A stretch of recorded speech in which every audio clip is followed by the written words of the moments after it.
What is good, everybody? Your boy Rob, aka Roboto, back once again. Another fantastic Madden Ultimate Team video. Today, we're going to break into some of the new legends that were announced. EA has announced a couple new legends, 4 of them to be exact. 2 of them are playoff legends. 2 of them are retired special legends, similar to what they did for Andrew Luck earlier. But before we get into it, first and foremost, let's get a like goal in this video. I think we can do 15. Let's hit that 15 goal. I like the 15. 15, we're doing good. We're getting there. Increments, baby steps, one at a time. If you don't already know, you can check more of my videos. You can check me out on Twitch, follow me on Twitter, Instagram. You can do the whole gamut of things. I try to stay active on all of them. Try to bring you all the best content and stuff like that. So, but without further ado, let's just jump right into it. Like I said, 4 new legends were announced. Let's break them down. I'm gonna go ahead and I'm currently on a stream right now, so shouts to everybody who's joining me on stream right now, twitch.tv/R0BATO. I'm gonna hide some of these assets here so you guys can kind of see this stuff a little better. I'm gonna keep my face here for now, and I'm gonna pop this open. First up, Bobby Wagner. That's Bobby Wagner. That's a linebacker, middle linebacker. A couple people thought he probably would be a playoff or Super Bowl promo later on, maybe a playoff legend limited, some shit like that. It just looks like he's a normal LTD limited this week, or just a normal limited this week, a normal legend. I keep saying limited. He's just a normal legend this week, a playoff legend, Bobby Wagner. I'm going to compare him to Patrick Willis. He's my number 1 linebacker right now. If we stack these 2 guys up here, you'll see Wagner with 88 speed, but 89 excel, 81 strength. So those first 3 are really kind of comping very well to Willis. But then let's keep going down the line. Better tackling, better play rec, block shedding not as good. Hit power, just about the same, and zone coverage, I mean, 82, who cares? It's not really doing anything. I mean, look, it's a 95. He has 3 stats, there are 4 stats, 5 stats that are in the 80s, 2 of them high 80s. I just don't think it's a great card.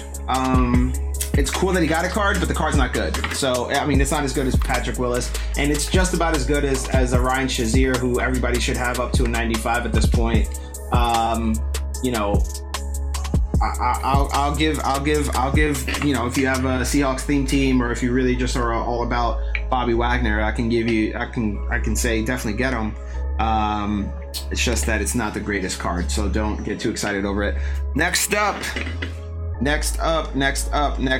Demaryius Thomas, another wide receiver. If we didn't have enough already between the 3 or 4 that we got for Team of the Year, you know, the legends that we've been getting, the playoff promo, I mean, we just got a bunch of wide receivers already. So as usual, I'm going to compare DT to Randy Moss, and just about as usual as most times, he doesn't stack up really against Moss. Moss has better speed, jumping, and catching, all pretty significant for 96 to 95. DT has him in the catch and traffic, and spec catch is tied, but that bottom row there, deep route running, Moss is a 96. That's kind of impossible to beat. Mid, they're about the same, and short, they're about the same. So I'm going to give the edge here to Randy Moss, just barely, kind of, I guess. But he's a good receiver, pretty good possession receiver. We've been getting a lot of possession receivers, whereas earlier in the season, you know, we got guys like we got Hester, we had Moss, we had Dante Hall, I remember, was a limited. You know, we had a lot of speedy guys coming out and about, Tyreek Hill, John Brown, a bunch of speedy guys. Now we're kind of regressing back to a bunch of possession, like, good receivers.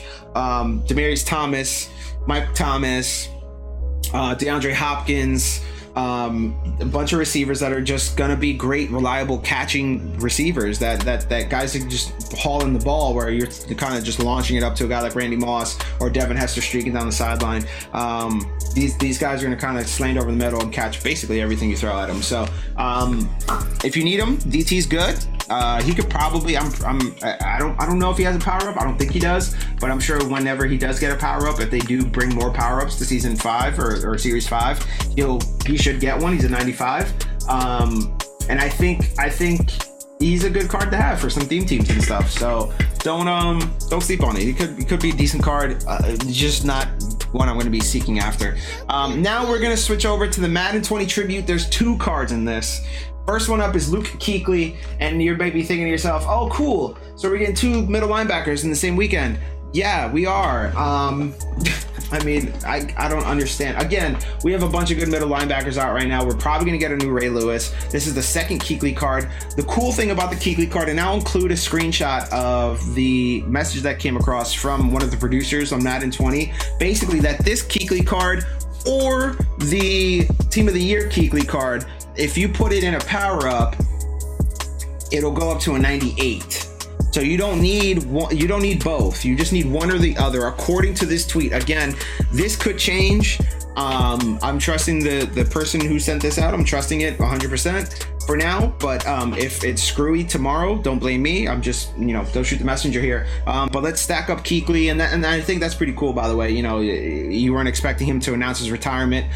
Shouts to Luke for stepping away when he could and was able to ahead of time. So, but let's compare him again. P. Willie. Kuechly is just. He's Luke Kuechly. I mean, we did this previously when the Team of the Year cards came out. I comped him too, or I don't even think I comped him. I'm not sure, but he's not. His base speed isn't great. Excel's pretty good. His strength isn't great. His tackle's good. Player X good. But down in the bottom there, 89 block shed, 83 zone. I mean, it's right with Willis. I mean, he's just one overall higher. Again, it's just going to be a card that I'm going to be kind of sweating over. No, especially considering that strength on P. Willie is higher, and Patrick Willis's base speed is higher too. And I've been using Patrick Willis sometimes, whether I'm playing comps or solo battles or whatever, and he has pretty good jumping, and he's pretty fast in covering tight ends and slower receivers. Patrick Willis has the same speed as Demaryius Thomas. I just want you guys to know that, like, if you're just like, I mean, just like look at that right there. So, yeah, Patrick Willis, I'm going to keep him again. But if Kuechly falls in my lap, I'll keep him. Next up, Antonio Gates. Now, immediately, first reaction, everybody's looking at this Gates card and they're like, holy shit, this is a great card. Best tight end in the game. I agree, he's a great tight end and the card is great. But if you compare him to my Travis Kelce, the NFL playoff promo Travis Kelce, and again, this Travis Kelce, I have some chems on him. I have West Coast chems, but he's a 97, and I got Kelce up 87 speed. I got him up. He's 81 strength. Catching is just about the same. Catching traffic just about the same. Spec catch just about the same. His run block's a little better. His medium route runs a little better. His short route runs better. I think I'm going to keep Kelce, and I probably might be working the market to get a Gates and try to sell on hype tomorrow. That's what I'm thinking. I think Gates is probably going to be the card out of all these 4, between Gates and if I had to pick 2, I think it would be Gates and Wagner that will sell high off hype. But I think Gates will probably be number 1 selling high off hype. This is a great tight end card. Well deserved. He's 6'4", shorter than Kelce, by the way. And I obviously well deserved. He's stepping away from the game. He's retiring. Play with the Chargers. So if you have a Chargers theme team, of course, you're gonna want to scoop him up. Or if you just have a need for a good tight end. Me personally, I don't need him. I have him. I have a Kittle waiting to upgrade, and I have Evan Ingram as my 3rd tight end. So I'm cool on that for now. But yeah, I mean, those are the 4 new legends that are set to come out today, Saturday, January 18th, 2020. Let me know what you guys think in the comments below. Again, I'm not going to be hunting some of these guys out. I'm just kind of going to be watching how things matriculate down in the market. So thanks again to everybody for coming and joining me today. I appreciate y'all. Once again, if you're not following me, you can go ahead and do so right here on any of these platforms. Go ahead. You can also subscribe here. Hit the like bell. Hit the notification bell. Hit a thumbs up on here too as well, so we can get this video up up a little more, and hit the comments below. Let me know which card you want to get. Let me know which legend you're most impressed by or most disappointed by. And just, let me know how you think the market's feeling, because I think the market's up and down, fluctuating. I like it though. It's fun. It keeps things energized. I just did a stream for like 5 hours today, just working the auction house, really playing some weekend league. So but anyway, thanks for joining me. Appreciate y'all. We'll probably be back maybe Sunday, maybe Monday, Tuesday, Wednesday. I don't know. Let's see how content happens. But I appreciate y'all. Thanks for stopping by. See you guys next time.